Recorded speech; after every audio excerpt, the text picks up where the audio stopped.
Let's all sit erect, palms parallel facing the ceiling, spine erect with a smile.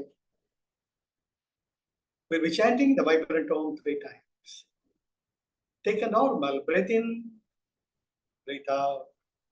Take a deep breath in and let go. For chanting Om, take a deep breath. Om.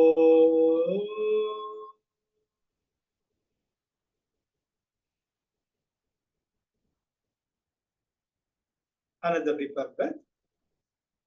Om.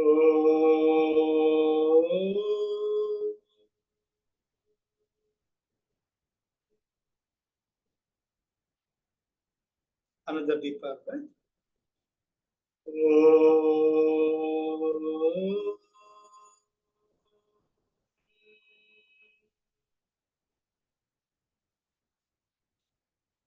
Slowly and gradually. Okay. எல்லோருக்கும் வணக்கம். நாம Thirukkural session ரொம்ப ஜோரா போயிட்டு இருக்கு. ஆரம்பிக்கலாம்.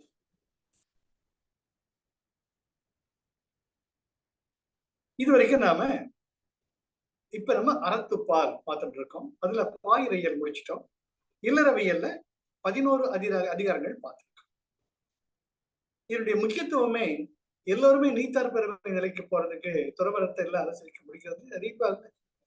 அதனால இல்வாழ்க்கையில் இருந்து கொண்டு இந்த இல்வாழ்க்கையில் இருக்கக்கூடிய வழிவகையினை ஆராய்ந்து அறவழியில் பொருளீட்டி அன்பு வழிகளை பகுத்துண்டு எப்படி நாம் நீத்தார் பெருமை நிலையை அடைவது என்பதுதான் சாத்தியக்கூறு. அதுதான் பார்த்துட்டு இருக்கோம். அதுல விருந்தோம்பல் வரைக்கும் வந்துட்டோம். அந்த விருந்தோம்பல் வந்த உடனே அதுக்கு சப்போர்ட்டிவா எப்படி வெறுமனே விருது படைச்சா மட்டும் பத்தாது, நம்ம அவள்கிட்ட பேசுறதுல ஒரு அன்போடு இருக்கணும். அது இனியவை குரல் சொன்னாங்க. அது மட்டும் இல்லாம அப்படி நம்ம செய்யக்கூடிய நல்ல காரியங்கள்ல பல பேர் நமக்கு கூடமாட இருப்பாங்க. அப்ப அவருடைய செய் நன்றி அறிதல் ரொம்ப முக்கியம். இருந்தாலும் பாரபட்சம் பார்க்காம, நீ உயர்ந்தவன் தாழ்ந்தவன் பாரபட்சம் பார்க்காம கரெக்டா நடுவு நிலைமையில் இருந்து அதை அனுசரித்தது தெய்வீகமானது. இது ரொம்ப அற்புதமான உதாரணங்கள் நம்ம ஷிரடி பாபா தான். அவர் விருதுக்கு வர்றேன்னு சொல்லிட்டு 4 ரூபாய்கள்ல போயிட்டு தெரியாது பார்த்துருக்கு. அதனால நடுவு நிலைமை ரொம்ப முக்கியம். நடுவு நிலைமை இருக்கிறச்ச இதெல்லாம் பண்றச்ச பேரும் புகழும் தானாக வரும். அதன் மூலமா என்ன ஆகும்? நமக்கு நம்ம செய்யறோம் நம்ம காலத்து நமக்கும் தெரியாம ஒரு விதமான மெதப்பு கெத்து வரும். அப்பதான் நீ அடக்கமுடைமைங்கிறது முக்கியத்துவம் தாங்க. அது மட்டும் இல்லாம ஒழுக்கமுடைமை மிக மிக முக்கியம். ஒரு பொது காரியம் எடுத்து பண்றச்சே பல பேர் நானும் சேர்றேன், நீயும் சேர்ற, நான் உங்களை ஹெல்ப் பண்றேன், நான் இது தர்றேன் அப்படின்னுட்டு பணம் பொருள் எல்லாமே கொடுப்பாங்க. அதுக்கெல்லாம் ப்ராப்பரா அக்கௌண்ட்ஸ் மெயின்டைன் பண்ணணும், ப்ராப்பரா இருக்கணும். சுயநலத்துக்கு அதை உபயோகப்படுத்தக்கூடாது. ஒழுக்கமுடைமை அது முக்கியம். இது எல்லாமே இருக்கிறச்ச அந்த தபோக்னி அதிகமாக அதிகமாக உங்களுக்குள்ள அந்த பிராண சக்தி அதிகமாக அதிகமாக the primordial energy, the sex energy will be the maximum. அப்போ அந்த பிறனில் விழையாமை அது there will be a tendency. அதை எப்படி நம்ம வழிமுறைப்படுத்தணும் பார்க்க. இதெல்லாம் பார்க்கிறச்ச பல பேர் பல விதமா பேசுவாங்க. அவரிடம் 10 பேருக்கு சாப்பாடு போட்டு 100 ரூபாய் போடுறதா, 100 பேர் போட்டதை கணக்காட்டுறாரு. நிறைய பேர் கொடுத்து கொடுத்துருக்கோம். அக்கௌண்டா ஒன்னா யாரு போய் கேட்கறத வர அப்படின்னு சொல்லுவாங்க. ஐயோ எவ்வளவு நல்லா பண்றாருப்பா அவரு, இவ்வளவு நல்லா பண்ணா கூட ஏன்பா அந்த குவாலிட்டி முன்ன மாதிரி இல்லைல்ல, ஒரு 10 நாளா சரியில்லைல்ல, ஒருவேளை சமையல்காரன் மாத்திட்டாரோ, அந்த மாதிரி கமெண்ட்ஸ். இவர் ஆளுநர் ரொம்பவே சில பேருக்கு வாங்கன்னு பாரபட்சம் காட்டாரு, இந்த மாதிரி பலவிதமான கமெண்ட்ஸ் வரும். அதுதான் இந்த அதிகாரம் பொறையுடைமை. பொறை உடைமை என்பது பொறுமை காத்து. பொறுமை காத்து. இந்த நாக்கு இருக்கின்ற 4 பேர் 4 விதமா பேசுவாங்க. அதையெல்லாம் சகிச்சுக்கிட்டு போகணும். அதுக்கு முக்கியத்துவம் கொடுக்க ஆரம்பிச்சோம்னா நம்முடைய போக்கஸ் will be divert. அதுதான் இங்க வள்ளுவர் பெறான் பொறை உடைமைக்கு முக்கியத்துவம் கொடுத்து இப்ப நாம அதுதான் போறோம். ஆக பொறுமையை கடைபிடிக்க வேண்டியது மிக மிக மிக அவசியம். எப்பொழுது ஒரு பொது காரியத்தில் இறங்குகிறோமோ அப்பொழுது பல பேர் பலவிதமாக விமர்சனம் பண்ணாலுடைய எடுத்த காரியத்தை விடாமல் நடுநிலை தவறாமல் நாம் இருந்து அதில் வெற்றி பெற வேண்டும் என்பதுதான் பொறையுடைமை. முதல் குறள், அகழ்வாரை தாங்கும் நிலம் போல தம்மை இகழ்வார் பொறுத்தல் தலை. அற்புதமான அகழ்வாரை தாங்கும் நிலம் போல. நிலம் என்றால் பூமி தாய். பூமி தாய் என்ன பண்றோம், ஏர் பிடிச்சி உழறோம் டிராக்டர்ல. அது மேல அது மட்டும் இல்லாம எத்தனையோ பேர் வந்து போர்வெல் போட்டு தொலை போடுறாங்க.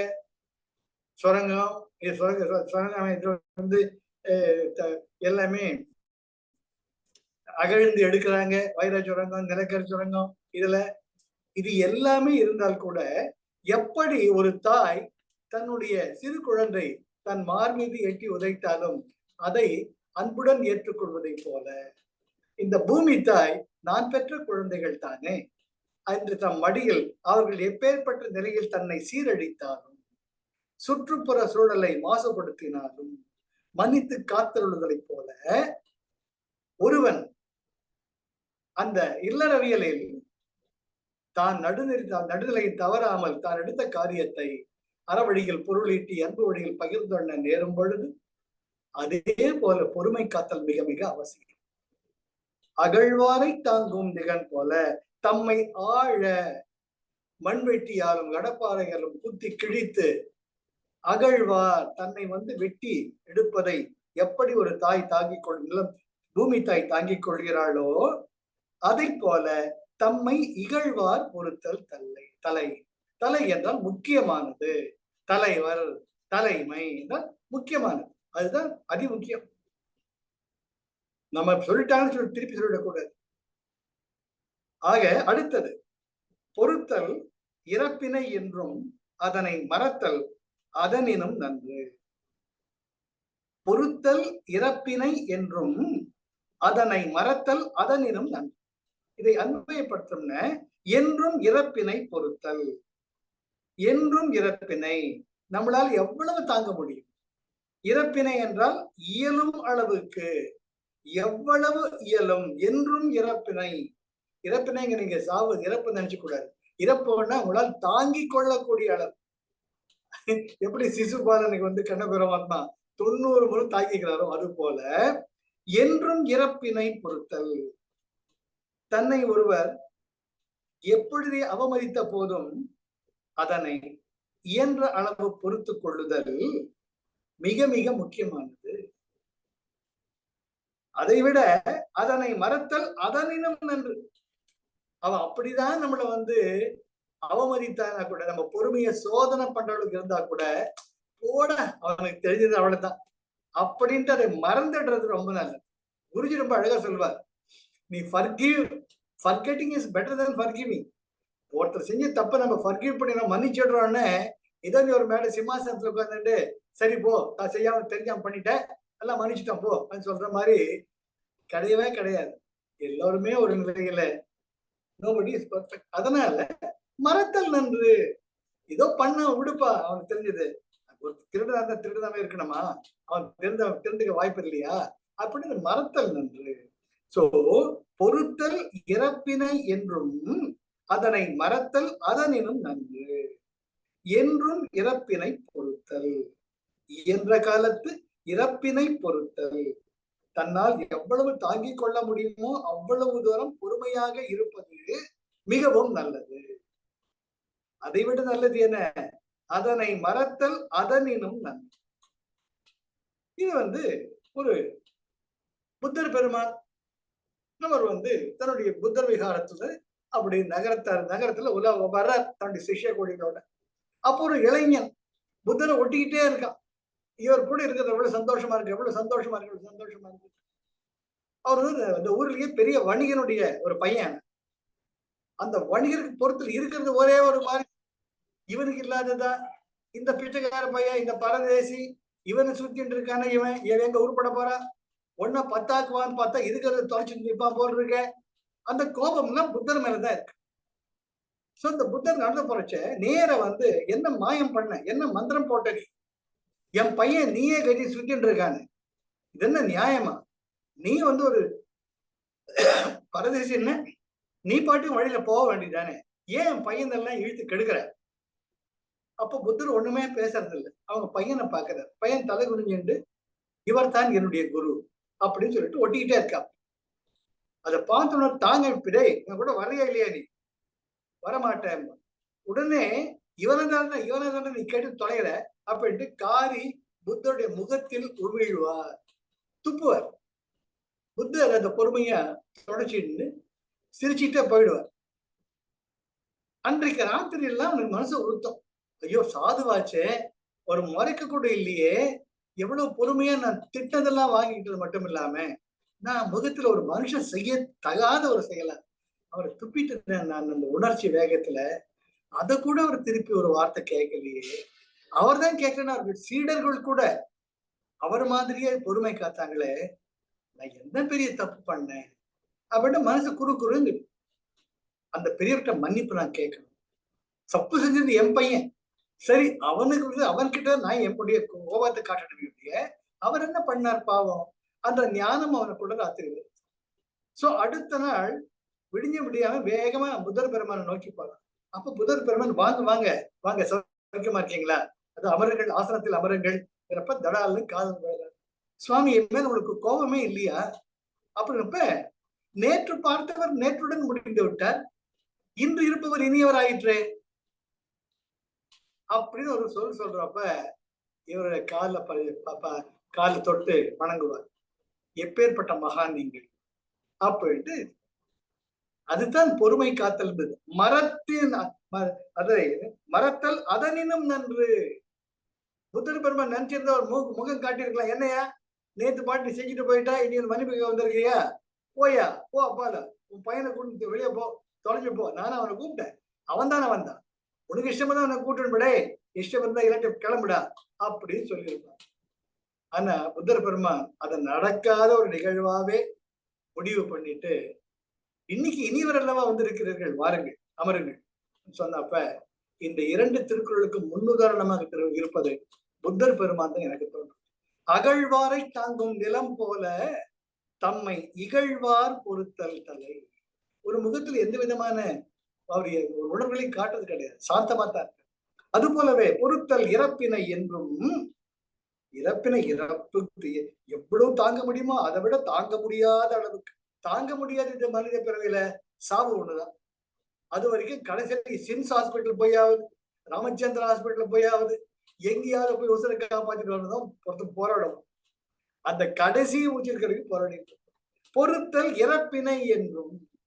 அப்படி அதுக்கு மேல் தாங்க முடியாத இருந்தா கூட அதை பொறுத்துக்கிட்டு எப்படி நம்ம இருக்கணுமோ, அதை விட நமக்கு ஒருத்தன் பொறுமை இல்லாம நான் அவமதிச்சான்னு அதை மறந்துடுறது. அதுதான்டா சத்திய வாக்குட்டு திருவள்ளுவர் சொல்றார். அதுக்கு மிக அற்புதமான உதாரணம் புத்தர் பெருமான் வாழ்க்கையில் நடந்த இந்த ஒரு நிகழ்வு. அடுத்தது, இன்மையுள் இன்மை விருந்து ஓரால் வன்மையுள் வன்மை மடவார் பொறை. இன்மையுள் இன்மை விருந்து ஓரால். ஓரால் இன்மைன்னு வறுமை, இல்லாம தன்மை, நமக்கு வேண்டியது இல்லாத தன்மை. ஓரால்னு ஏற்றுக்கொள்ளாது, நீக்குது. இப்போ ஒருத்தர் விருந்தினர் வர்றார், வீட்டுல அரிசி பருப்பு ஒண்ணுமே இல்லை, கைய பிசைஞ்சுட்டு இருக்கோம், கடன் கொடுக்குறவங்க யாரும் இல்லை, என்னடா பண்றதுன்னு யோசிக்கிட்டு, அது பொறாத தன்மை. ஓரால்னா அதை விரும்பி ஏற்றுக்கொள்ளாத ஒரு நிலை. அவங்களுக்கு செய்யணும்னு மனசில் இருக்கு, ஆனா முடியல. இந்த மாதிரி பல பேர் வாழ்க்கையில பல நேரங்கள்ல வந்திருக்கலாம். இன்மையுள் இன்மை, அதை விட கொடுமையான எதுவுமே கிடையாது. அதை விட கொடுமை எது? நம்ம ஒருத்தர் தேடி வர்ற, மத்தியானம் சாப்பிட்டு போவார்னு பாக்குறோம். நாம 12 ஆகுது, 1 மணி ஆகுது, ஆள் நகரல, சௌக்கியமா இருக்கீங்களா, ஊருக்கார கதையெல்லாம் பேசுறார், நம்ம உறவெல்லாம் பேசுறார், அவர் உறவெல்லாம் பேசுறார், 10 வருஷம் முன்னாடி எப்படி பேசிட்டு இருக்கார், பார்த்தா இப்ப கிளம்ப மாட்டார் போல் இருக்கேன்னு மனசுக்கு தோன்றது. ஆனா மத்தியான தன்மை ப்ரிப்பேர் பண்ணிருக்க மாட்டோம். என்னடா இதுன்ற ஒரு மனசு அது மாதிரி ஒரு சலனமா இருக்கும், நிம்மதி இருக்க. அது போல வர்ற விருந்தினர்களை நாம் சரியா உபசரிக்க முடியலையே என்ற இன்மையுள் இன்மை விருந்து ஓரா. வறுமையின் காரணமாக நம்ம ஒருவரை ஏற்றுக்கொள்ள முடியாத ஒரு நிலை. அத வன்மையுள் வன்மை மடவார் பொறை. மடவார் பொறை, வன்மையுள் வன்மை, அதாவது வன்மைனா வலிமை, மிகவும் வலிமை வாய்ந்தது எதுவென்றால் மடவார். மடமைனா அறிவின்மை. அறிவில்லாதவங்க நம்மளை திட்டுறாங்க இல்லைங்களா, அவமதிக்கிறாங்கல்ல, பொறை. அதை பொறுத்து கொள்ளுதல்.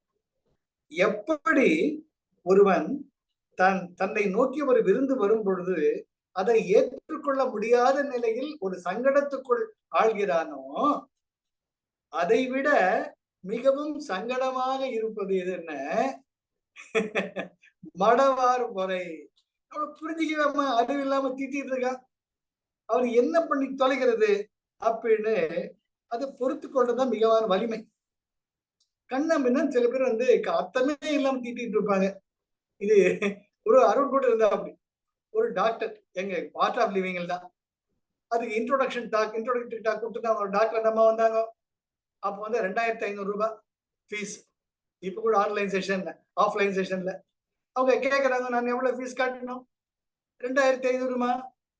அப்புறம் வந்து இன்ட்ரோடக்டரி டாக் எல்லாம் முடிஞ்சது. அடுத்த நாள் காலை, அடுத்த நாள் ஈவினிங் அருண் கூட இருந்தா அப்படி. அருண் கூட இந்த அம்மா பேசிட்டு இருக்காங்க. yesterday you said 250, now you are demanding 2500. Arun சின்ன பையன் வேற, சார் 250 ரூபாய் சொன்னீங்களா சார் அந்த அம்மா கிட்ட? ஐயோ, எப்படி 250 ரூபாய் சொல்லி இருக்க முடியும்? It's a policy decision of the organization. I have nothing to do with it. நான் சொன்னேன், என்னம்மா 2500 சொன்னமா, நீங்க சரியா கேட்கலையா, இல்லாட்டி நான் சரியா சொன்னது உங்களுக்கு சரியா புரியலையான்னு? No, you people play all these gimmicks அப்படின்னு வீடு வீடு எழுந்திரிச்சு போயிட்டாங்க. ரொம்ப சங்கடமா இருந்தது. அதே மேல நானும் ஒண்ணும் பண்ண முடியாது, இந்த ஒண்ணும் பண்ண முடியல. மடவார் பொறை. என்னையா 250 ரூபாய்க்கு 6 நாள் கோர்ஸ் யாராச்சும் கொடுப்பாங்களா? இல்லாட்டி பொதுவா கேட்டிருக்க மாட்டாங்களா அந்த கோர்ஸ் எவ்வளவு ஃபீஸ் எதுன்னு? அதுதான் கூகுள்ல போனாலும் எல்லாமே வருது, A to Z. சரி, இதெல்லாம் ஆர்கியூ பண்ணிட்டு இருக்க முடியாது. ஆக இன்மையுள் இன்மை விருந்து ஓரால். ஒருவருக்கு மிகவும் கொடுமையான வறுமை எதுவென்றால் தம்மை நாடி வரும் விருந்தினரை ஏற்றுக்கொள்ள முடியாத நிலையா. வீடு தேடி வந்துட்டாங்க, ஆனா முடியல, என்ன பண்றது, கைய பெசுகிறோம். வன்மையுள் வன்மை மடவார் பொறை. ஒருவருக்கு வலிமையுள் தலையா வலிமை யாதென்றால் அறிவில்லாதவர்கள் தம்மை அவமதிக்கும் போது அதை பொறுத்துக் கொள்வதே ஆகும். அதை பொறுத்துக் கொள்வதே அற்புதமானது. சொல்றோமோ இல்லையோ, என்னதே ஜம்பு தீபே பரத கண்டே சொல்றோமோ இல்லையோ, அதை போல விஸ்வாமித்திரர் மேனகா அங்க நம்ம ஆரம்பிக்கிறோம், தொடர்ச்சி வருது பாருங்க. அவளோட குழந்தைதான் சகுந்தலா. அந்த சகுந்தலா தான் துஷ்யந்தனை மணந்தாள். அந்த துஷ்யந்தனுடைய ஒரே பையன் தான் பரதா. இந்த பரத கண்டத்திற்கு பரதான் பேர் இருந்ததே அந்த அற்புதமான ஒரு மகாராஜாவால. அவன் வந்து என்ன பண்றான்னா, அந்த ஜம்பு தீபேங்கிறது ஒரு நாடு, அது பொதுவாக இந்திய நாட்டுக்கு பொருந்தும்னு நினைக்கிறேன், அப்படிதான். அந்த ஜம்பு தீபே அவருடைய மனைவி பேரு பஞ்சாகினி. 5 பையன்கள் அவருக்கு பிறக்கிறார். அவர் காலகாலத்தில் நல்லபடியா இந்த நாட்டை ஆண்டு பரத வர்ஷான்ற பேரே நிலைக்குது இந்த நாட்டுக்கு. சரி, முடிச்சோம், குருகுலம் முடிச்சோம், பாலபுரம் முடிச்சோம், ஜெகசாஸ்திரம் முடிச்சோம், வானப்பிரசனம் முடிச்சு சன்னியாச தர்மம் போனோம் அப்படின்னுட்டு கண்டகி நதிக கரையில் கூட நிறைய சாலிகிராமம் கிடைக்குதுன்னு கேள்விப்படணும். கண்டகி நதிக்கரையில் தான் நிறைய சாலிகிராமம் கிடைக்கும். ஏன்னா பெருமாளுக்கு உகந்த இடம். அங்க பெருமாளை வசுதேவ பெருமாள் தான் இவருடைய குலதெய்வம். அங்கே ஒரு சின்ன பர்ணசாலையை போட்டு இவர் தினம் அங்கேயே தவம் இருப்பார். காலங்காய் நாராயணா நாராயணா நாராயணா சொல்லி. அப்போ இவர் ஒரு நாள் பர்ணசாலையில் இருக்கச்சு அங்க இருந்து ஒரு கருவுற்ற மான் ஒரு சிங்க கர்ஜனை கேட்ட உடனே தாங்க முடியாம அந்த கண்டகி நதியில குதிக்குது. அந்த குதிக்கிற வேகத்துல அதுக்கு பிரசவமாகி சின்ன மான் குட்டி பறந்துடுது. அந்த மான் இறந்துடு. இந்த குட்டி வந்து ஒண்ணுமே பரிதவிச்சுக்கிட்டு தண்ணியில் இருக்கச்ச இந்த முனிவர் தாங்க முடியல பரதருக்கு. ஓடி போய் அந்த மான் குட்டிய அணைச்சு எடுத்துட்டு வந்து அதை தானே வளர்க்கிறார். அதை தானே வளர்த்து அது கூடவே அது என்ன பண்ணுது, உட்காருதா, தூங்குதா, பால் குடிக்குதா, வளருதா, விளையாடுதா, இப்படியே அவர் காலம். This is the bonds and entanglements. அவருக்கும் தெரியாம அந்த மான் குட்டி மேல ஒரு பாசம் அதிகமாயிடுச்சு. அதை பத்தியே எப்பவுமே சிந்தனை. அப்போடைய அந்திம காலம் வரும் பொழுது அந்த மான் குட்டிய மானை நினைச்சுட்டே அவருடைய உயிர் பிரியுது. அவருடைய உள் உணர்வோட அடுத்த ஜென்மத்துல ஒரு மானா பிறக்கிறார். அந்த மானா பிறந்து அப்பவும் அவருக்கு அதே மனசுக்குள்ளார இருக்கு. அப்போ அந்த உள்ளுணர்வுல நேத்து போன ஜென்மத்துல மானம் நினைச்சுதான் உயிர் விட்டோம். அதனால்தானே இப்ப இந்த மான்ன்ற உடம்புல நம்ம இருக்கோம். சீக்கிரமா ஒரு மனித பிறவியை எடுத்து இந்த பிறவி பிணியை தொலைக்கணும் அப்படின்ட்டு மறுபடியும் கடவுளே கட்டிட்டு அதே ஒரே நிலையில இருக்கச்ச அந்த மானினுடைய ஜென்மம் முடிஞ்சு ஒரு பரதாங்கிற ஒரு முனிவருடைய 4 பிள்ளைகள்ல ஒரு பிள்ளையா பிறக்கிறேன். பிறந்தா சைலண்ட், பேசுறதே கிடையாது. என்னடா ஜடம் மாதிரி இருக்கானே எல்லாம் மனுஷனா இருக்கச்சு 4 அண்ணன்மார்கள் இருக்கு. எல்லாருக்கும் பார்த்து இளக்காரம். வீட்டு வேலை எல்லாம் கொடுத்து தலையில் சுமத்துவாங்க. தண்ணி எடுத்துக்கிறது, விறகு வெட்டுறதுல இருந்து, காட்டுக்கு போறதுல இருந்து, துடைக்கிறதுல இருந்து எல்லா வேலையும் இந்த ஜட்ட பரதா அப்படின்னு பேர். ஒரு முறை உனக்கு தண்ட சோறுன்னு அவங்க எல்லாரும் திட்டுறாங்க. இவர் தாங்கல. அப்படியா, சரி நான் பிறந்ததே தண்டம், சரி நான் எதை அடைய வேண்டுமோ அதை அடைஞ்சிட்டு போறேன்ட்டு வீட்டை விட்டு அப்படியே நடந்து போறேன். அப்போ ஒரு காட்டு வழியில போறச்சு. அப்போ ஒரு ராஜா, சௌவீரா கிங்டம் என்ற ஒரு சௌவீரா என்ற ஒரு நாட்டை ஆளக்கூடிய ரகுகுணா என்ற ஒரு ராஜா பல்லக்கில போறச்சு. அந்த பல்லக்கு தூக்குற ஒருத்தனுக்கு கால்ல அடிபட்டு. அப்ப சேனாதிபதி இங்கேயும் அங்கேயும் பாக்குற, நம்ம ஜட்டபரதர் நல்ல ஜெம்மன் குண்டா பர்சனாலிட்டியோட இருக்க, இங்க வா பல்லக்கு தூக்கு. சரி ஒண்ணுமே பேசல. இது அந்த பல்லக்கு ஒரு தோல்ல தூக்கிட்டு நடக்கிறேன். பார்த்து ஒரு சின்ன புழு அப்படி ரோட்ல நடந்து அப்படி கொஞ்சம் கிராஸ் பண்ணும். இவர் என்ன பண்ணாரு, கொஞ்சம் தயங்குவார். தயங்கி கொஞ்சம் பிரேக் பண்ற மாதிரி நினைப்பார். அந்த பல்லக்கு குலுங்கும். அந்த ராஜாவுக்கு பயங்கர கோபம் வந்துடும். யாரா பல்லக்கு தூக்கிங்க, ஒழுங்கா பல்லக்கு கூட தூக்க தெரியாதவங்க அப்படின்ட்டு எட்டி பார்ப்பார். இவர் மட்டும் கொஞ்சம் நின்று இருப்பார். என்ன பண்ணிட்டு இருக்க, போ மேல.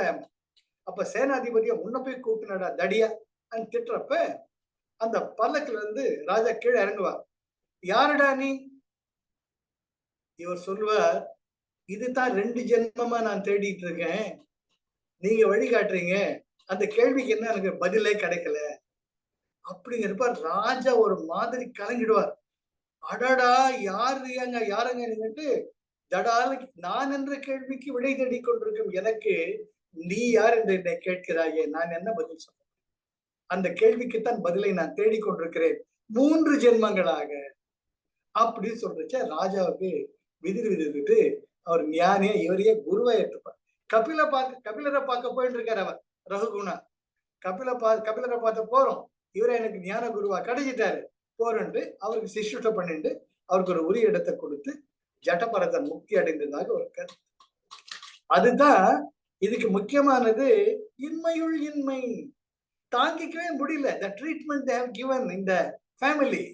போடா எங்க தோல்வி போலாம், கடவுள் கொடுத்தா சாவராண்டான்ற நிலைமையில நான் யாரு கேள்வி தேடின போற.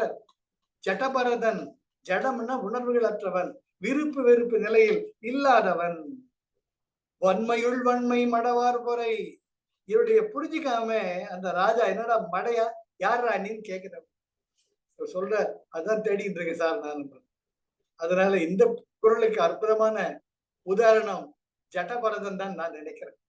இன்மையுள் இன்மை விருந்து போரால் வன்மையுள் வன்மை மடவார் பொறை. வன்மையுள் வன்மை வலிமையானது அதுதான். தன்னை அறிந்து கொள்ளாமல் தன்னை அவமதிப்போரை திருப்பி ஏற்ற பிரயோஜனமே கிடையாது. வன்மை வலிமை சரி திட்டுறையா திட்டிக்கோ. கிராமத்து சொல்லுவாங்க, சூரியனை பார்த்து நாய் கொலைக்குதும்பா.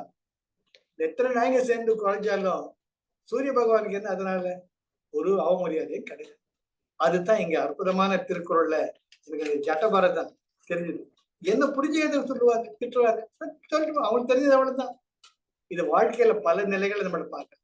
உறவுகள்ல பார்க்கலாம், நண்பர்களுக்குள்ள பார்க்கலாம், உறவினர்கள்ல பார்க்கலாம், நம்முடைய அலுவலக சூழ்நிலையில பார்க்கலாம், அன்றாட சமூக நிலைகள்ல பார்க்கலாம். நாம ஒண்ணு நினைச்சிட்டு போயிட்டு இருப்போம், நம்மள புரிஞ்சுக்க மாட்டாங்க. ஓரமா போனா சாக்கடையில் தான் வேணும்.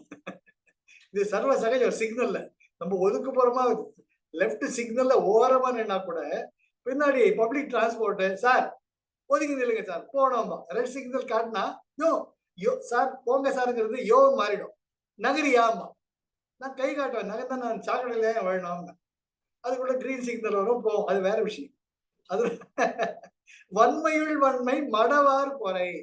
மடவார்னு அறிவில்லாதவர். அவள் என்ன சொல்ல புரிய வைக்கிறது? நான் பொறை பொறுத்துக்கணும். ஏன் அவன் தெரிஞ்சது அவள் தான் போடார் போயிட்டே இருக்க. அடுத்தது நிறையுடைமை நீங்காமை வேண்டின் பொறையுடைமை போற்றி ஒருமுகப்படும். நிறையுடைமை நீங்காமை வேண்டின், நமக்கு குறையே இல்லாம எல்லாம் நிறைவா இருக்கணும் நீ நினைச்சீன்ன, நீ விரும்பினீன்ன பொறையுடைமை போற்றி ஒருமுகப்படும். பொறையுடைமை பொறுமை காக்கணும், நீ பொறுமை காக்கணும். அப்படி இருந்து என்ன போற்றி ஒழுகப்படும். பொறுமையை நீ கடைபிடித்து வாழ்வாயேயானால் உன்னுடைய உயர்வும் கௌரவமும் ஆட்சியும் என்றும் நிலைத்திருக்கும், என்றும் நிலைத்திருக்கும். நிறை உடைமை நீங்காமை வேண்டின், ஒருவர் தமது கௌரவமும் மாட்சிமையும் நிலைத்திர இருக்க வேண்டும் என்று விரும்பினால் பொறையுடைமை போற்றி ஒழுகப்படும். பொறுமையை தவறாது கடைபிடித்து வாழ வேண்டும். ஒருவர் அவமதிக்க நேரிடினும் பொறுமை காக்க வேண்டும். இதுக்கு ஹரிச்சந்திரனை தவிர இவர் இடமே உதாரணமே கிடைக்க.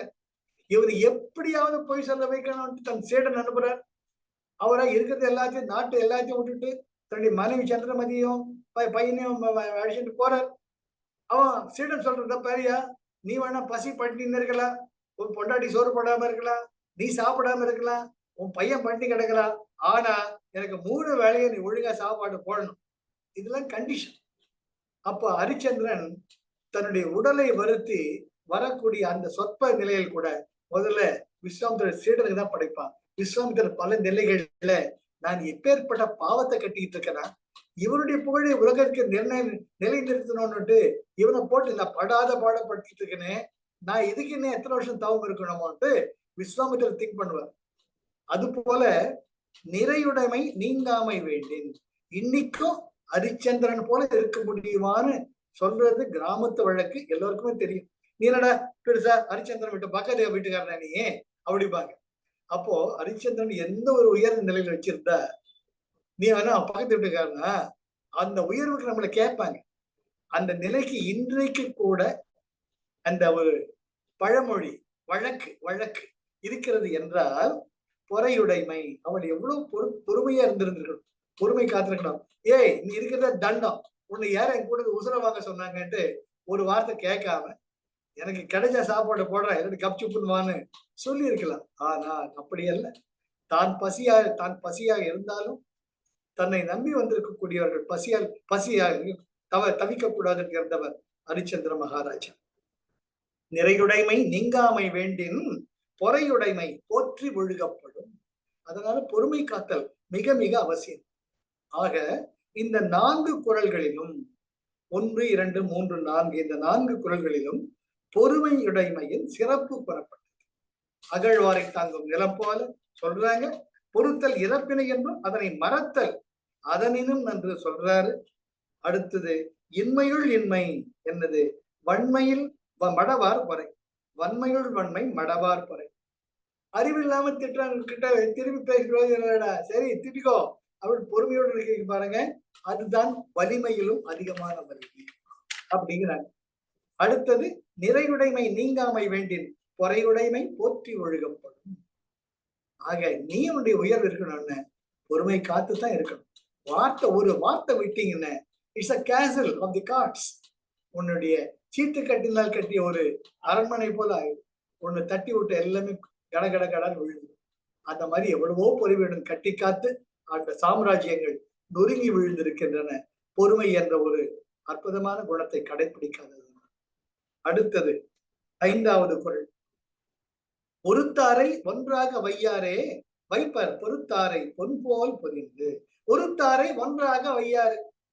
ஒருத்தரை தீங்கு செஞ்சவங்க, நமக்கு ஒரு தீங்கு செஞ்சாருன்னு வச்சுக்கோங்களேன், ஒருத்தாரை ஒன்றாக வையாரே.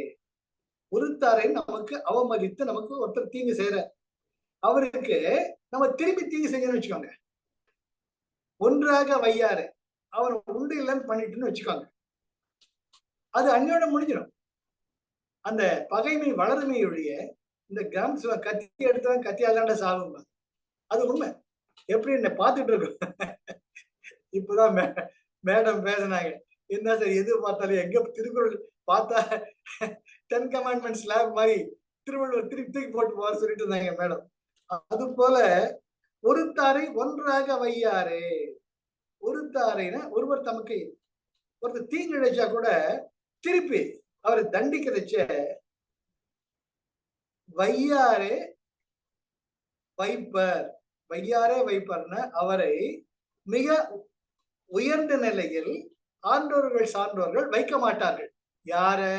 தப்பு செஞ்சவங்களை தண்டிக்கிறவங்க, அவமதிக்கிறவங்க தண்டிக்கிறவங்க. ஆனால் பொறுத்தாரை பொன் போல் பொதிந்து, அவனுக்கு தெரியுது அவ்வளவுதான்டா, நீ வா பின்னாடின்ட்டு பொறுமை காத்து போறாங்க பாருங்க. அவங்கள பொன் போல உயர்ந்த நிலையில் தம் இதயத்தில் வைத்து பூஜிப்பாங்க. அற்புதமான திருக்குறள் சார்.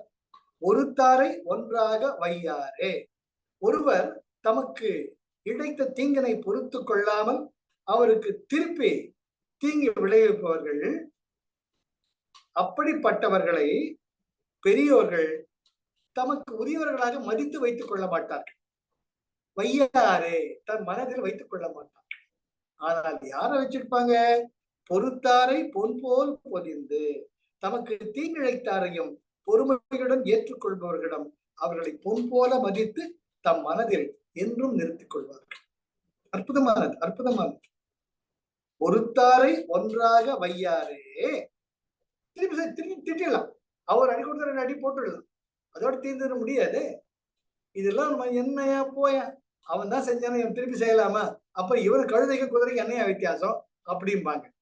ஆனால் பொறுத்தாரை பொன் போல் பொதிந்து அப்படின்றது அற்புதமானது, அற்புதமானது. அதனால அந்த மரியாதைன்னு உனக்கு வேணும்னு முன்ன சொன்னதுதான். எப்படி நிறையுடைமை நீங்காமை வேண்டின் பொறையுடைமை போற்றி ஒழுக்கப்படும். அந்த பொறையுடைமையுடைய முக்கியத்துவம் ரொம்ப ரொம்ப முக்கியம். நம்ம சொல்லலாம் பொறுமை, டக்குன்னு பொறுமை போயிடும், பொறுமை போயிடும். என்னடா எவ்வளவு பண்ணிருக்கேன், இத்தனை வருஷம் படிக்க வச்சிருக்கேன், இவ்வளவு ஒரு ஆளா உருவாக்கி இருக்கேன், இன்னைக்கு எப்படி இருக்கான்னு காரணம் அந்த காலத்துல நான் என்ன படிக்க வச்சு, எங்க குடும்பத்துல நிறைய லெவல்ல படிக்க வச்சிருக்கேன். ஒரு வார்த்தை சொல்லிட்டானே, ஒரு வார்த்தை சொல்லாம போயிட்டானே உங்க பாட்டுக்கு, சுருக்கணும். சரி, அவனுக்குள்ள என்னவோ சந்தர்ப்பம், சமய சந்தர்ப்பம், அப்படி பொறுமை காத்தோம்னு அடுத்த மனசு நிக்காது, அதை மறந்துடும்.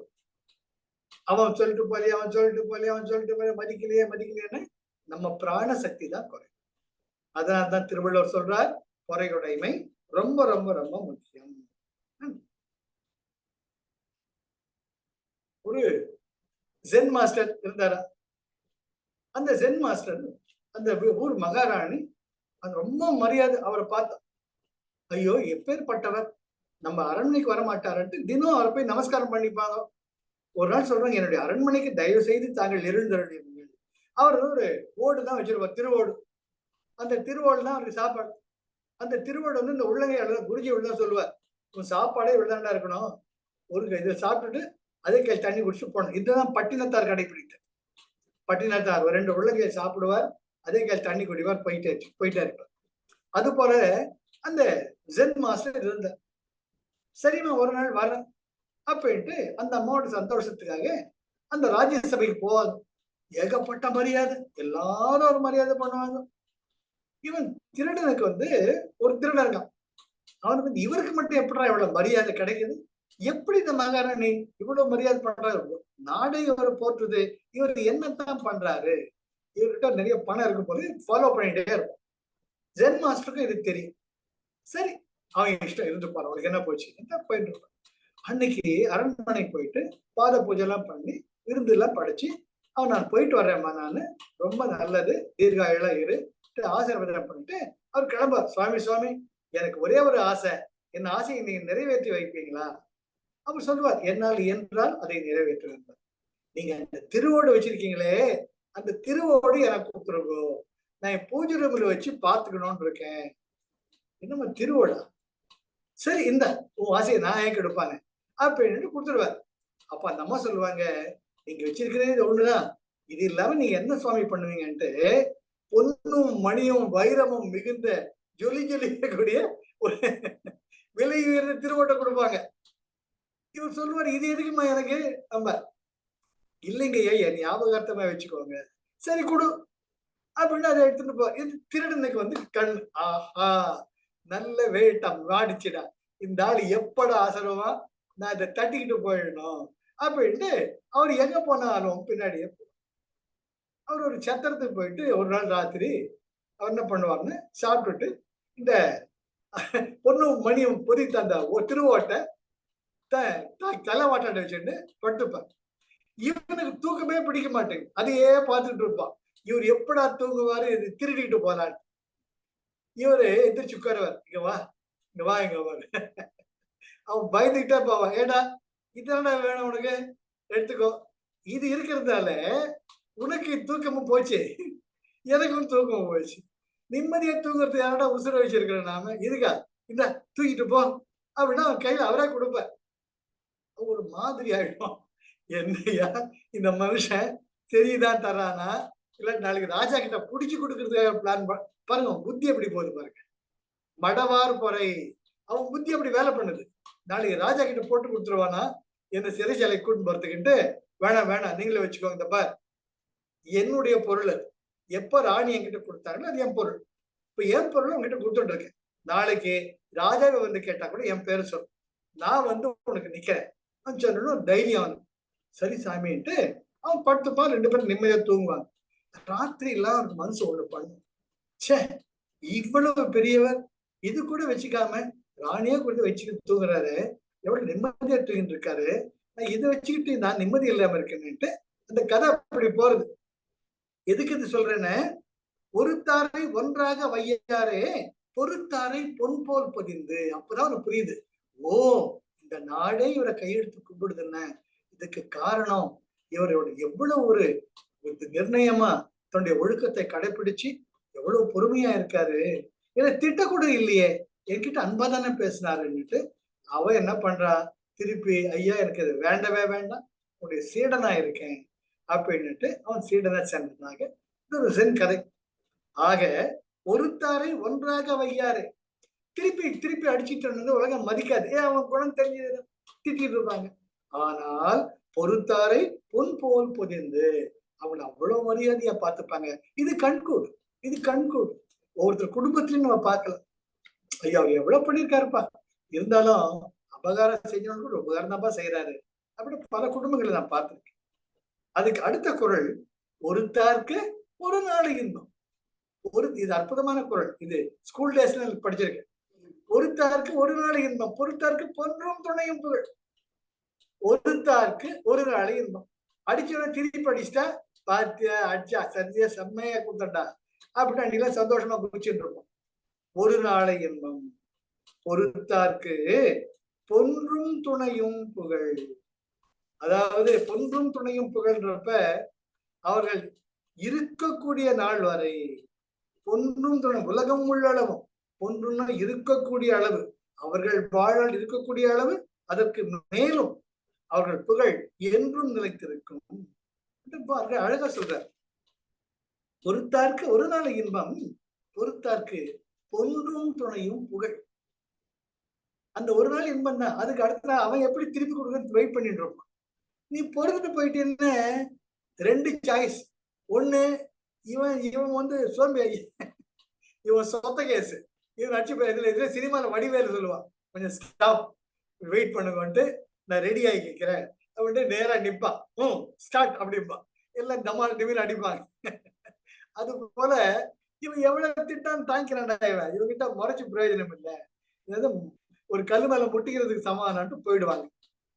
2வது, இவன் ஒண்ணுமே இல்லடா அப்புறாணிடா, இவன் பாவண்டா, சொத்த கேஸ் விட்டுட்டு போயிடுவான். எப்பவுமே பொறுமை நம்மள காக்கத்தான் செய்யும். ஒருத்தார்க்கு ஒரு நாள் இன்பம், ஒருத்தார்க்கு பொன்றும் துணையும் புகழ். இதுக்கு அற்புதமான உதாரணம் பாண்டவர்களும் கௌரவம். நம்ம முதல் நாளிலிருந்து கடைசி நாள் வரைக்கும் எப்படி கவுக்கிறதுங்கிறது துரியோதனாதிகள் பழைப்பு. அதெல்லாம் ஒரு நிம்மதி தூங்குறது கிடையாது. ஆனால் கிருஷ்ண பரமாத்மா ஒருத்தரை துணையாக்க கொண்டதுனால் ஒன்றும் துணையும் புகழ். பாண்டவர்கள் இன்றும் புகழுடன் விளங்குகிறார்கள் என்றால் அதற்கு காரணமே வந்து அந்த சூத்திரதாரி கிருஷ்ண பரமாத்மாவின் அருளை பெற்றதனால். அதுக்கு அடுத்தது 8வது குறள், மிகுதியான் மிக்கவை செய்தாரை தாம் தம் தகுதியான் வென்று விடல். மிகுதியான் மிக்கவை செய்தாரை, மிகுதியான செல்வ செருக்கு. என்கிட்ட 600 கோடி இருக்கு, 6000 கோடி இருக்குது, நான் நினைச்சு இதை பண்ண முடியும் அதை பண்ண முடியும். மிகுதியான் மிக்கவை செய்தாரை, கர்வத்தினார் தீங்கு செஞ்சுட்டே போறான். எத்தனை யூடியூப் பாருங்க, மேக்சிமம் 90% இதான் இருக்கு, இதான் இருக்கும். மிக்கவை செய்தாரு. பணத்தால எதையும் வாங்கிடலடா, போடு நீ வேற பாத்துக்கணும். என்ன நீ என்ன நடந்து போகுது, பணத்தால எல்லாத்தையும் வாங்கிடலாம். அதுதான் மிக்கவை செய்தாரை. மிகுதியான் செல்வ செருக்கினால் மிக்கவை செய்தாரை. தீயவைகள் செய்யக்கூடாதவற்றையும் சாதாரணமா செஞ்சுட்டு போவாங்கள, தாம் தம் தகுதியால் வென்றுவிடல். தாம் தம் தகுதியால் வென்றுவிடல். தகுதினா எங்க பொறுமை. தாம் தம் தகுதியால் ஒருவர் பொறுமையால் அவருக்கு தீங்கு செய்யாம இருப்பதே அவரை வெற்றி கொள்வதற்கு சமம். திருப்பி திட்டாம அவரே பார்த்துட்டே இருங்க, கவனம் அவங்க ரியாக்ஷனா பார்க்கல, நீங்க ஒரு மாதிரி ஆயிடுவாங்க. இவட்ட ஒண்ணும் வேணது பருப்பு வேகாதுன்னு போயிடுவாங்க. மிகுதியான் மிக்கவை செய்தாரை செருக்கினால் தமக்கு தீயவை செய்தாரையும் தாம் தம் தகுதியால் வென்றுவிடல். ஒருவர் தமது பொறுமையால் அவருக்கு தீங்கு செய்யாதிருப்பதே அவர்களை வெற்றி கொள்வதற்கு ஈடாகும். ஆக இந்த 4 குறள் 5, 6, 7, 8 இவை 4 திருக்குறள்களாலும் பிறர் தீயவையே செய்தாலும் அவற்றை பொறுத்துக் கொள்வது மேன்மையானது என்றது வள்ளுவர் சொல்றார். எப்படி 1, 2, 3, 4 பொறுமையுடைய சிறப்பு கூறப்பட்டது, அதனுடைய பெருமை உயர்வு கூறப்பட்டது. அதுக்கு அடுத்தது 4, 5, 6, 7, 8 அவன் செஞ்சு திருப்பி செஞ்சு என்னதை கண்டுக்க போற, ஒண்ணுமே பிரயோஜனமே இல்லை, விட்டு தொலை. பிறர் செய்தன பொறுத்தல் கூறப்பட்டது. அடுத்தது 9வது குறள், துறந்தாரின் தூய்மை உடையவர் இறந்தார்வாய் இன்னா சொல் நோக்கிப்பவர். துறந்தாரின் தூய்மை உடையவர் இறந்தார்வாய் இன்னா சொல் நோக்கிப்பவர். அதாவது துறந்தாரின் தூய்மை உடையவர், அதாவது இல்வாழ்க்கையில் இருப்பினும் இந்த ஃபார் எக்ஸாம்பிள் நம்ம எடுத்துக்கிட்டு அதுதான் நீத்தார் பெருமை. நம்ம அந்த அறவழியிலிருந்து பொருளீட்டி அன்பு வழியில் வாழ்ந்து கொண்டிருந்து நாம் இருப்போமானால் அது துறவு நிலையில் இருப்பதற்கு சமம். எவ்வளவு அழகா உயர் சொல்றாங்க, எவ்வளவு அழகா சொல்றாரு பாருங்க, ரொம்ப சந்தோஷமா இருக்கு. நீ துறந்தாரின் தூய்மை உடையவர், நீ அந்த துறந்தவர் துறவரம் கொண்டவர்களுக்கு சமம்ங்கிற, அது எப்பேற்பட்ட ஒரு நிலை, ரொம்ப யோசிச்சு பாருங்க. அதாவது வள்ளுவர் பெருமானே சொல்ற, நீ இல்வாழ்க்கையில் இருந்தாலும் நீ ஒரு துறவிக்கு சமண்டா. ஏன்ன நீ பொறுமை காக்கிற, உன்ன மாதிரி ஒரு தங்கத்தை பார்க்க முடியுமா என்று திருவள்ளுவர் நம்முடைய தலையில் தூக்கி வச்சுக்கிறார். துறந்தாரின் தூய்மை உடையவர் இல்வாழ்க்கையில் இருப்பினும் துறவோர் போல் தூய்மையுடையவர் இறந்தார்வாய் இன்னா சொல் நோக்கிப்பவர். இறந்தார்வாய்ன்னு ஒரு வரம்பு முறை இல்லாமல் பேசுறவங்க, நெறியை கடந்தார், வரம்பு மீறியவர். அதாவது சில பேர் வாய் திறந்தாலேயே அந்த வார்த்தைகள்லாம் நம்ம காது கேட்காது, காதை மூடிட்டா நல்லா இருக்க போல. அப்படி இன்னா சொல் அந்த கடுஞ்சொற்கள் பேசினாலும் நோர்கிப்பவர், நோர்கிப்பவர்னா பொறுமையை எடுத்துக்கிறவங்க, சகிச்சுக்கிறவங்க. அந்த சகிச்சுக்கிறவங்க நீ பொறுமையோடு இருந்தீங்க, நீ தாண்டா உண்மையான துறவி. நீ இல்வாழ்க்கையில் இருந்தாலும் அந்த துறவரத்தை காப்பதற்கு சமமானவன் நீ என்று சொல்ற. துறந்தாரின் தூய்மை உடையவர் இறந்தார்வாய் இன்னாசம் நோக்கியிருப்பவர். துறந்தாரின் தூய்மை உடையவர், துறவிகளை போல தூய்மை உடையவர்கள். எப்போ அந்த பொறுமை காத்தல், யாருக்கு பொறுமை காப்பவர்கள்? இறந்தார்வாய், இறந்தார்னா இங்க எல்லை மீறிய வரம்பு கடந்து, இல்லார்வாய் அவர்கள் மூலமாக இன்னா சொல், அவங்க கண்ணா விண்ணான் பேசி திட்டிட்டு இருந்தாலும் நோக்கிப்பவர் பொறுத்து கொள்பவர்கள் துறந்தாரின் தூய்மையுடையவர்கள். நீ துறவிக்கு சமம், நீ இல்வாழ்க்கையில் இருந்தாலும் நீத்தார் பெருமை நிலையை நீ நெருங்கி கொண்டிருக்கிறாய் உன்னுடைய பொறையுடைமையினால் என்று பாராட்டு. வள்ளுவர்கிட்ட பாராட்டுதல் வாங்குறதுங்கிறது அப்போ பொறையுடைமைக்கு எவ்வளவு முக்கியத்துவம் தர்றாரு பாருங்க. இது ரொம்ப முக்கியம், இது ரொம்ப நீங்க க்ளோஸா வாட்ச் பண்ணணும். வரம்பு மீறி ஒருத்தர் திட்டுறாரு சார், ஆத்தா அம்மான்னு திட்டுறாரு. சரி, என்ன திட்டாலும் பரவாயில்ல, ஏன் நான் குடும்பத்துல எழுகிறேன், அப்படின்ட்டு ஒரு லெவலுக்கு மேல தாங்க முடியாத அளவுக்கு இருக்கும். அதுதான் வந்து இறந்தார்வாய். இறந்தார்னா ஒரு லிமிட்டே இல்லை. கண்ணாபிதான் திட்டுறார்.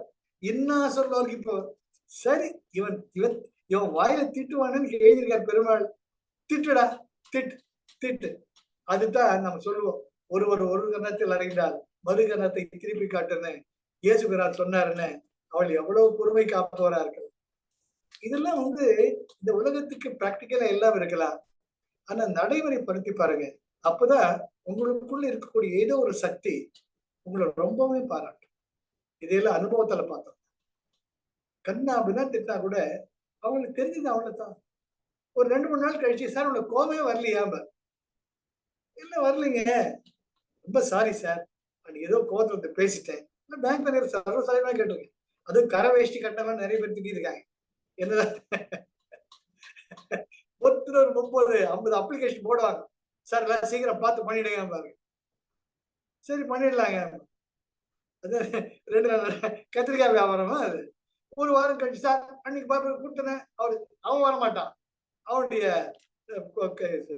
ரேங்க் கீழே இருக்க வரும். சார் என்ன சார் ஐயா அனுப்பிச்சாரு, 10 நாள் ஆச்சா இன்னும் ஒன்றும் பார்க்கலையே, கண்ணு போய் ஃபீல்ட் ஆஃபீஸர் பாரு, அவர் என்ன சொல்றாரு பார்க்கலாம். நம்ம பையனுக்கு அப்படிதான் தலைக்கு மேல வேலை இருக்கும். சார் அன்னைக்கு குட்டிங்கல்ல, இதை பாத்துறேன் சார். அது சொல்ல முடியுமா? பண்றான்ப்பா, கோவிச்சுக்காத, பண்ணிடுறேன் நான். சார் ஐயா கோவிச்சுக்கிறார் சார் உங்க மேல, நீங்க தங்கமானவர் சார், சீக்கிரம் பார்த்து பண்ணிடுங்க. ஐயா கோவிச்சுப்பார். ஐயோ அவன் ஐயாவாது பொய்யாவாது, எனக்கு என்ன மனசுல நினைச்சுப்பேன், ஐயோ தங்கமானவருங்க, அவர் கோவிச்சுக்காத சொல்லுங்க, 2 நாள் முடிச்சதுங்க. இப்படியே ஒரு 2-3 வாரம் இழுத்துக்கிட்டு போவேன். ஒரு நாள் வருவார், அவரோட தலைவர் மேல செக்கு வேற இப்ப ஒரு 5-6 கார் நிற்கும் பேங்க் முன்னாடி. இதெல்லாம் 1000 மேட்சஸ் சென்னையில் இங்க பார்த்தவன். அப்புறம் இந்த கங்கா காவேரி எம்ஜிஆர் என்.டி. ராமராவ் காலம், நான் இங்க 1000 மேட்ச் இருந்தப்ப தெலுங்கு கங்கா காவேரிக்கு 23 கோடி மைண்ட் யூ ரெக்கார்ட். அப்போ சக்திகாந்த தாஸ் இப்போ ஆர்பிஐ கவர்னர் தான். அப்போ he was the finance secretary for the Tamil Nadu government. அவர்கிட்ட சர்டிபிகேட் வாங்கியிருக்கேன். உடனே வெரி குட் ஜாப் தன்ராஜன் இருக்காரு. ஏன்னா அங்க ஆனந்த் தியேட்டர், ஓமபதி, சத்யம் தியேட்டர், இங்கெல்லாம் வந்து அட்வான்ஸ் கமர்ஷியல் டாக்ஸ் செக் வாங்கி 18 கோடி சமாளிச்சேன் ஒரு வாரத்துல. இப்பதான் ஜெயலலிதா அம்மா செங்கோல் எல்லாம் கொடுத்தாங்க எம்ஜிஆர். வேற விஷயம். This all happened in the year 1982-83. அப்ப எதுக்கு சொல்ல வரேன்னா, இதே கரை வேஷ்டி கதை என்ன சார் நீங்க அப்படின்ட்டு இந்த காதுல கோயிங் கோயிங் கோயெல்லாம் கேட்கும். சரி நம்ம தலையெழுத்து. அன்னைக்கு புகழ்ந்தப்ப வாங்கி ஆகாரம் மாலை போட்டுக்கிட்டோம், திட்டுறான், அதையும் தாங்கிக்கலான்ட்டு எல்லாம் கடந்து வந்தவன் தான். ஆக இறந்தார்வா என்ன சொல், அவனுக்கு வரமுறையே கிடையாது. வாய் திறந்தாலே அப்படியே இங்கிலீஷ் ஹிந்தி தமிழ் மாதிரி வருது. அப்படியே அர்ச்சனை பண்ணுவான் நம்மள மேல. சரி சரி சரின்ட்டு வர வேண்டியதுதான். இன்னா சொல் நோக்கி போவார். அதனால ஒண்ணும் குறைஞ்சு போயிடலையே. அடுத்தது 10வது, உண்ணாது நோற்பார் பெரியர், பிறர் சொல் இன்னா சொல் நோற்பாரின் பின்.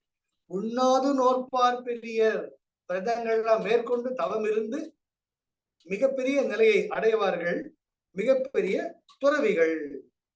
ஆனால் பிறர் சொல்லும் இன்சொல் நோற்பாரின் பெண், அவர்கள் கூட பொறுமை காத்து பிறர்கள் சொல்லக்கூடிய இன்னா சொற்களை கேட்டு சகிச்சுக்கிட்டு அப்போ இருக்கிற அவர்களை விட அவங்க கம்மிங்கிறார் திருவள்ளுவர். சார் இதை விட வேற என்ன வேணுமா சார், நம்மள அப்ரிஷியேட் பண்ணிடுங்க சார். நீங்க உண்மையாலுமே பொறுமை இருக்கிறவரா இருந்தா தயவு செஞ்சு யூ அப்ரிஷியேட் யுவர் செல்ஃப். அவரே சொல்லிட்டார், துறவாரின் உயர்ந்தாருன்ட்டார். துறவார் நோக்கிப்பவர் பின். உண்ணாது நோற்பார் பெரியர், பிறர் சொல்லும் இன்னா சொல் நோற்பாரில் பின். பிறர் சொல்லும் நோற்பாரில் பின். மற்ற எவ்வளவுதான் நம்மள புரிஞ்சிக்காம திட்டிட்டு இருந்தா கூட சரி பொறுமையா இருக்கீங்க பாருங்க. உங்களுடைய உயர்ந்த நிலையை அனைத்தையும் திறந்திருக்கக்கூடிய திறவைகள் நிலையை விட உயர்ந்தது என்று அற்புதமா சொல்றார். ஆக 9-10 திருக்குறளில் பெரியோரின் மேன்மை கூறி அதை விட உயர்ந்தது பொறையுடைமை என்பதன் சிறப்பு என்று அற்புதமா நம்முடைய திருவள்ளுவர் அழகாக முடிக்கிறார். ஆக அகழ்வாரை தாங்கும் நிலம் போல பொறுத்தல் இறப்பினை என்றும் அதனை மறத்தல் அதனினும் நன்று. இந்த ரெண்டுத்துக்கும் அந்த புத்தர் கூடவே ஞாபகம் வச்சுக்கோங்க. சார் முகத்துல ஒருத்தர் காரி துப்புறாருன்னு, இது வந்து அன்னை தெரசாவுக்கு நடந்தது. அன்னை தெரசா கல்கட்டாவில் இது எல்லாம் வரலாறு படிக்கணும் நீங்க. மதர் தெராசா ஒரு புக்கு படி. My memories with Mother Teresa, Franklin அதுல அந்த அம்மா போய் கதவு தட்டுறாங்க ஒரு மத்தியானம் 2:30 மணிக்கு. அவர் எப்ப ரெஸ்ட் எடுத்துட்டு இருக்கிறார், வெளியே தரார். ஏன் கழுவி, உனக்கு நேரம் கிழமை கிடையாதா, என்ன வேணும் உனக்கு? ஐயா 2 பிள்ளைகளுக்காக நான் இந்த மாதிரி ஒரு ஆசிரமம் நடத்திட்டு இருக்கேன், உங்களால முடிஞ்சது கொடுங்க அப்படின்னு கேட்பேன். இதான் முடிஞ்சதை வாங்கிக்கோ காரி துப்புவார். அந்த மாதிரி கர்ச்சீஃபில் தொடச்சிக்கிட்டு, இது நீங்க எனக்கு கொடுத்த வெகுமதி, அதை நான் எடுத்துக்கிட்டேன், என் குழந்தைகளுக்கு என்ன கொடுக்க போறீங்க சார்? இதை விட ஒரு மனித தேவதையை பார்க்க முடியுமா சார்? அதனால்தான் she has been kept at the apostle level. அப்போ அவருக்கு மாறி ஆயிடுறாரு. பெங்காலி எப்பவுமே இருந்திருக்கேன், லக்னோ இதுல இருந்திருக்கேன், கான்பூர்ல எல்லாம் இருந்திருக்கேன். அவங்க ஒண்ணு பேசுற பேச்சை மாத்த மாட்டாங்க, ஆனா கோபம் மூக்கு மேல இருக்கும். ஆனா அவளை நம்பிட்டாங்க, உயிரே கொடுப்பாங்க. அவங்க தான் Bengalis, very staunch and straight forward people. அப்போ அவர் மாதிரி ஆயிடுறாரு. என்னம்மா என் மேல உனக்கு கோபமே வரலையா? கோபத்தை பார்த்தா நான் என்னுடைய பொது சேவையில் இருக்க முடியாது. இப்ப குழந்தைகளுக்கு என்ன கொடுப்பீங்கன்றப்ப அவர் வீட்டுக்குள்ள உட்கார வச்சு அந்த அம்மாவுக்கு நிறைய பண்ணுவார். இதெல்லாம் வரலாறு. ஏதோ ஒரு காலத்துல குறையுடைமை நான் புத்தர் சொன்னேன்னு போயிடாதீங்க. சம காலத்தவராகிய அன்னை தெராசா வாழ்க்கையில் நடந்தது. இது எப்பவுமே என் கிளாஸ்ல நான் சொல்லுவேன். அந்த அம்மா தெய்வம், அந்த அம்மா தெய்வம். எம்ஜிஆர் ஒரு அம்மாவுடைய பெண்மணியுடைய காலை தொட்டு மனதார கூப்பிட்டாருன, அது அன்னை தெராசா. வள்ளுவர் கோட்டத்துல ஒரு பெரிய மீட்டிங்கை போட்டு அந்த அம்மாவுக்கு அவ்வளவு மரியாதை பண்ணார் எம்ஜிஆர். அவர் பெண்மையை மதிப்பவர் எம்ஜிஆர். இந்த மாதிரி பெரியவங்களெல்லாம் மதிப்பவர். அவர் நிறைய பண்ணியிருக்காரு. அந்த மீட்டிங்ல பார்த்தான் மதர் தெராசா. அப்பதான் அப்ப மதர் தெராசாவுக்கு அவர் காலில் விழுந்தார். மேடையில அத்தனை பேருக்கு முதலமைச்சராக அந்த அம்மா காலில் விழுந்து, இவ்வளவு தூரம் எங்க வார்த்தையை மதிச்சு நீங்க வந்ததுக்கு நாங்க பெரிய புண்ணியம் பண்ணியிருக்கோம், எங்க அம்மாவை விட மேல அவளை கருதுற என்ன அப்படி சொன்னாங்க. அப்போ அன்னை தெராசுடைய மேன்மையை அது ஞாபகம் வச்சுக்கோங்க. அடுத்தது, இன்மையுள் இன்மை விருந்து ஓரால் வன்மையுள் வன்மை மடவார் பறை. அவனை புரிஞ்சுக்காத அவன் பத்தி நம்ம வருத்தப்பட்ட பிரயோஜனமே இல்லை. ஜட்ட பாரதா, நான் யாருன்னு எனக்கே தெரியலையா, நீ நான் யாருன்னு கேக்குறியே, அதை ஞாபகம் வச்சுக்குவாங்க. அடுத்தது, நிறைகுடைமை நீங்காமை வேண்டும். ஹரிச்சந்திரன் நீட்டான் முடியாத நிலையில் கூட தன்னுடைய வார்த்தைகளை காத்தவர். பொறுமையுடன் மற்ற ஏச்சுக்களையும் பேச்சுக்களையும் பொறுத்து கொண்டவர். பொறுத்தாரை ஒன்றாக வையாரே பொறுத்தாரை பொன் போல் பொழிந்து. இந்த ஜென் மாஸ்டர் இத கையில வச்சிருக்கிறதோட நிம்மதி இல்ல, தூங்கு, இந்த நீயே வச்சுக்கோ, எதுக்கு எனக்கு வேண்டிய கடவுள் கொடுக்குற, எனக்கு திருவிழா போதும், அந்த மாதிரி தூக்கி கொடுத்துட்டாங்க, நீயே வச்சுக்கோ, சந்தோஷமா இரு. பொறுத்தாரை பொன் போல் பொதிந்து அவன் வாழ்க்கைய புரட்டி போட்டுச்சு. அப்போ பொறுமை காத்தல் எவ்வளவு சிறந்தது. ஒருத்தார்க்கு ஒரு நாளை இன்பம், பொறுத்தார்க்கு பொன்றும் துணையும் புகழ். பாண்டவர்கள் இன்றும் கிருஷ்ண பரமாத்மாவின் நெருங்கியவர்களாக கருதப்படுவதற்கு காரணமே என்ன? அவர்கள் பரமன் காட்டிய வழியில் பக்தியுடன் வழி நடந்தார்கள், பொறுமையுடன் வழி நடந்தார்கள். தம்மை அவமதித்தாரையும் அவமானப்படுத்தியவர்களையும் கிருஷ்ண பரமாத்மா சொன்ன அந்த ஒரு வார்த்தைக்காக பொறுத்துட்டு போயிட்டு. அடுத்தது, மிகுதியான் மிக்கவை செய்தாரை தாம் தாம் தகுதியான் வென்று விடல். நம்முடைய பொறுமையால எதையுமே நம்மளால வெற்றி கொள்ள முடியும். அது போல துறந்தாரின் தூய்மை உடையவர் இறந்தார்வாய் இன்னா சொல் நோக்கி. துறவியை விட மேன்மையானவர் யாருன? காரண கண்ணமன வைரன போடா. உண்ணாது நோற்பார் பெரியர் பிறர் சொல்லும் மின்னாசல் நோற்பார் தூக்கி வச்சுட்டார் வள்ளுவர் பெருமா. ஏய், துறந்தவரை விட உயர்ந்தவன்டா, என்ன புத்தி இல்லாம உன் கண்டதிலேயே ஒன்னையும் முகத்துக்கு நேரம் திட்டுறானே, அது கூட பொறுமையா எடுத்துக்கிறியே அப்படின்ட்டு இந்த அற்புதமான பொறையுடைமை இதுல வள்ளுவர் பிரான் சொல்ற. இதுல அந்த ஜட்டபரதா தெரிஞ்சுக்கிட்டோம். அந்த ஜட்டபரதா எப்படி 3வது ஜென்மத்தில் அதுவரை பொறுமை காத்தார் தெரிஞ்சுக்கிட்டோம். ஆனா இன்னைக்கும் ஜம்பு தீபே பரத கண்டேன்னு இது பாரத தேசம் விளங்குறதுன்னு அப்பேற்பட்ட துஷ்யந்தன் சகுத்தரையுடைய குழந்தையான பரதனால் நீதி நிலைக்க பெற்று இந்த நாட்டை அமைதியுடன் அவர் வாழ்ந்த அந்த காலத்தில் தான் இன்னைக்கும் இது பரத வருஷம் அற்புதமாக போற்றப்படுகிறது. அதே கண்டக்கி நதிக்கரையில் அதே எத்தனை சாலி கிராமங்கள் இருக்கக்கூடிய அந்த இடத்துல பெயர்களை நம்ம ஒரு அழகா பார்த்தோம். இந்த அதிகாரம் எனக்கும் ரொம்ப ரொம்ப சந்தோஷத்தை கொடுச்சு. எப்படி பொறுமை காத்தல், இதுல உண்மையாலுமே பொறுமை காத்தல்ல எனக்கு நானே ஒரு 70-80 மார்க் போட்டுருவேன். இது வாழ்க்கையின் அனுபவத்துல. ஆமா, நம்ம பொறுமைக்காரனா இருப்போம். அதான் சொல்லுவோம் இல்லையா, பொறுத்தாருக்கு ஒன்றும் துணையும் புகழ். அதுதான் பொறுத்தார் பூமி ஆழ்வார். அந்த ஒரு வழக்கே இருக்கும், இல்ல பழமொழியா இருக்கும்.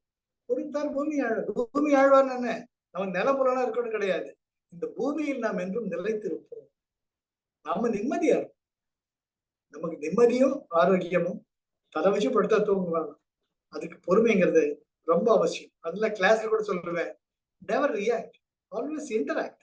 ஒருத்தர் நம்மள திட்டாருன்னு அவர் எதுக்கு ஒரு காரணக்கரை இருக்கு. somewhere he got hurt, somewhere in some and at some point he got hurt, either by your words or deeds or actions. பொறுமையா கேளுங்க. கேட்டுட்டு என்னப்பா என்ன விஷயம், எதுக்கு வருத்தப்படுறது, முதல்ல கேளுங்க. they will come down. இதெல்லாம் அனுபவம் தான். அதுல பொறுமை காத்தல் என்பது துறவோர் நிலையை விட மிக உயர்ந்ததுன்னு நான் சொல்ல, நம்ம வள்ளுவர் பெருமானை சொல்லிட்டார். அதுக்கு அடுத்தது மிக முக்கியமான அதிகாரம் அழுக்காராவை. அழுக்காருன்னா பொறாமை இல்லாத பொறுமையை பத்தி பார்த்துட்டோம். அடுத்தது பொறாமை இல்லாதவர்கள் எவ்வளவு முக்கியம். நாம அடுத்த சண்டே ஞாயிற்றுக்கிழமை சரியா, life is love, life is Joy, life is enthusiasm. Thank you for the opportunity. Thank you sir. Jai Gurudev. ஏதாச்சும் ஷேர் பண்ணிக்கோங்க. எனக்கு உங்க இன்டராக்ஷன், உங்களுடைய ரியாக்ஷன் பார்த்து ரொம்ப சந்தோஷமா இருக்கு. முக்கியமா நம்ம சௌந்தர்யவல்லி மேடம் பேசுறது, அவங்க ஷேர் பண்ணிக்கிறது. அருண் ரெக்கார்டிங் ஸ்டாப் பண்ணிடுங்க அருண், சரியா?